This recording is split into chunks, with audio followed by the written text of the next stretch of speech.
you refer to the Judaics as if they are a race, but it seems that that's a little dubious to me. I mean, if you look at Israel, you'll see people obviously of all different races. So, I mean, is there a fraud going on? Is it actually a fraudulent identity?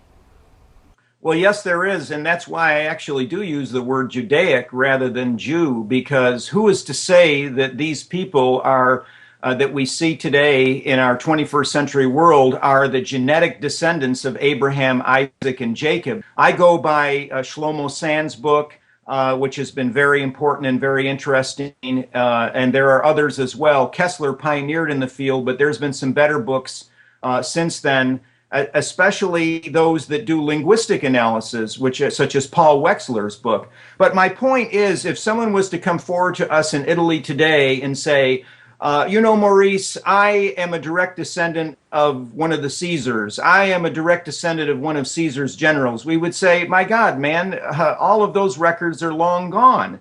And how could you ever make a statement like that? That's actually a type of megalomania for you to say something. We might humor the person as a madman.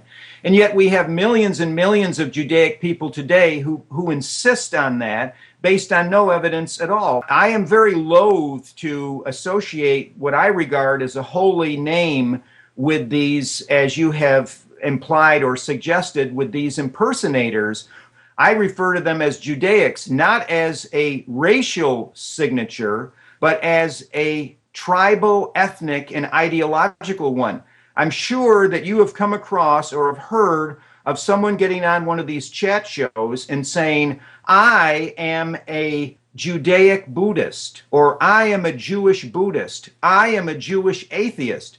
Well, what are they talking about? I mean, if an Italian who has a heritage of being Catholic for centuries converts to Protestantism, he doesn't say, I'm an Italian Catholic Protestant. He drops his Catholic identity and he becomes an Italian Protestant. It seems the bottom line, the religion seems to be respect of fiat money, and that will govern all our lives. Now, you, for some reason, kept within the Ashkenazi, the Western Judaic world. You didn't consider all the others, I mean, who seem to be a different race. But, in Israel, they just let in a load of Chinese, supposed with Jewish origin. I mean, I'm still back to the criminal network. Is it the design not really to just take these people in and train them and send them back to corrupt everywhere? That's what's really happening. Well, it's happening, but I wouldn't put the onus exclusively on the Israelis or the Judaics, because they really couldn't get to square one in their peculiar Glasperlenspiel if it were not for example, in your own country of Great Britain, the Masonic network, going all the way back to the regime of Queen Elizabeth I. And I think why the working class can't get very far in Great Britain, even to this day, is the extensive Masonic networks in the police, among the royals, and in business and industry, where they are all tied into a type of criminal politics which you're talking about, but without which the rabbis and the Zionists really could not accomplish their goals. And yes, you're correct in wondering about the other races who form this umbrella group of so-called Judaics or Jews, such as the Sephardim. And the Sephardics in the Israeli state are usually, such as some of the extreme rabbis, are usually the most troglodyte when it comes to the treatment of the Palestinians.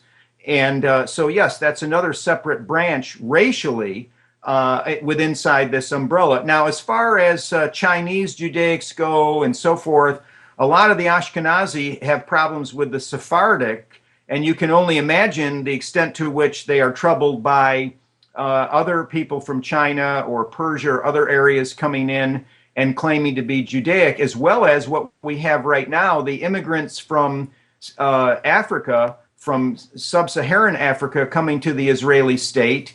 And the Israelis are creating concentration camps. They're calling them detention camps, but they are concentration camps in the desert, in order to corral them, because it's a racial nationalist state. It's the last national socialist state still existing.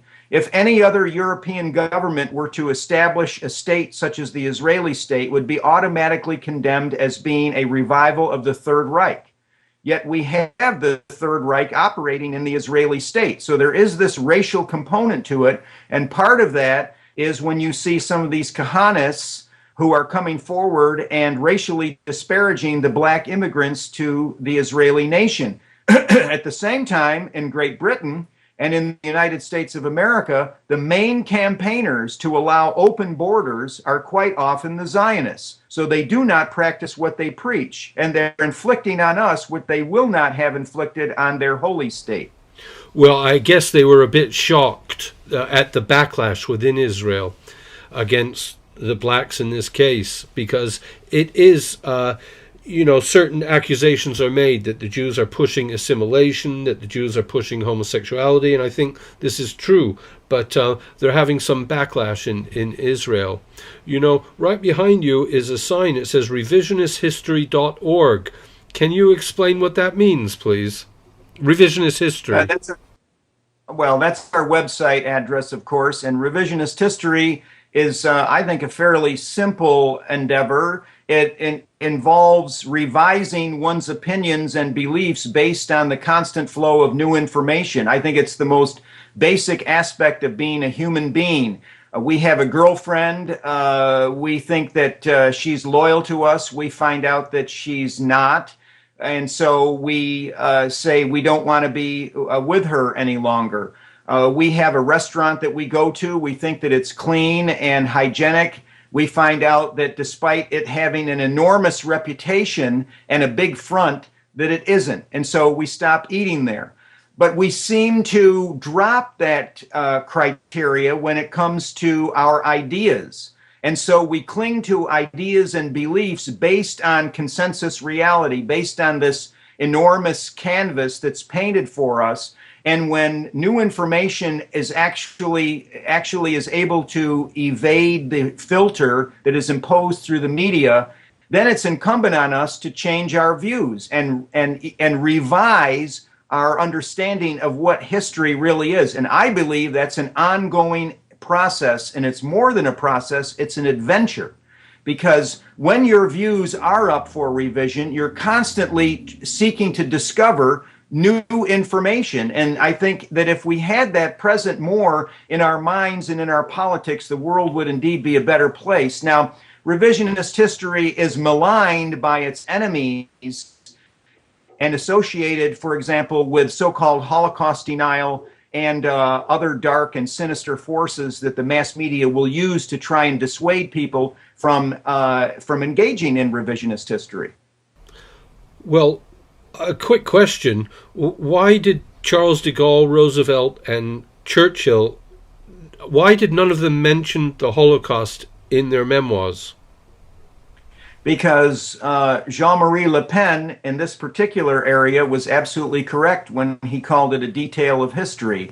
And that's precisely what those leaders of the Allies during World War II felt it to be. Certainly you could not have presented to the Americans or to the Western Europeans in their campaign against Hitler the notion that we were doing this on behalf of Judaic people. It had to be that it was a fight for democracy and it was a fight for freedom, because so many people in Europe and America were still very suspicious of Zionist and rabbinic motives. And therefore, I believe that these men became accustomed to the fact that what they were fighting for was allegedly freedom. Now, I believe that World War II was largely a fratricide, and the main victor in World War II was Soviet communism. But nonetheless, the rhetoric was that they were fighting for freedom, and it was only much later, I believe, beginning around the late 1960s and early 70s, when the Orwellian word Holocaust was beginning to be applied to what had been called the persecution of the Jews in World War II, that we saw this change. And then the whole thing shifted, and the emphasis became that the history of World War II was largely synonymous with the history of the gas chambers, which would have appalled the soldiers and sailors and Marines and the other people involved in that time, because they did not see it as a campaign to rescue Judaics or Judaism by any means. There's a lot of focus these days on so-called anti-Semitism, on a great deal of enmity towards Jewish rule and the path it's taking. But I wonder how much of that is actually financed by Jews, because one effect it has is actually to reinforce the Jewish identity, to keep it separate from everyone else. Well, that's a very good point. Yes. And also, I don't believe that any sincere Christian could be a so-called anti-Semite, meaning that they had a racial hatred for Judaics, no matter how Judaics behaved, whether they were the best, most upright citizen in the community or the worst. So anti-Semitism would be someone who was simply hating someone by virtue of their race. And of course, I regard that as a dreadful thing indeed. But you're correct. This is manipulated by the Zionists, and it's also manipulated by the rabbis, because in Judaism, in Orthodox Judaism, it is taught to the Bakurim, the young Talmud students from a very early age, that they are hated irrationally by the Goyim, meaning the non-Judaics. And they will say that they have an expression, Esau hates Jacob. And that's how they see, and that's how they teach their children to see any type of criticism of the religion of Judaism or of criminal Judaic practices.